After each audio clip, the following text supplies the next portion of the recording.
नमस्ते अस्तु भगवन् विश्वेश्वराय महादेवाय त्र्यम्बकाय त्रिपुरान्तकाय त्रिकाग्निकालाय कालाग्निरुद्राय नीलकण्ठाय मृत्युञ्जयाय सर्वेश्वराय सदाशिवाय श्रीमन्महादेवाय नमः।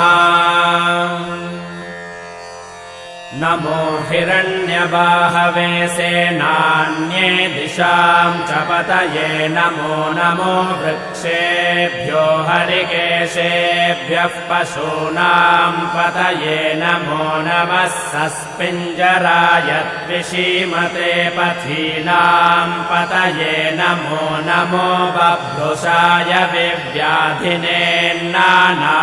पतये नमो नमो हरिकेशाय योपवीति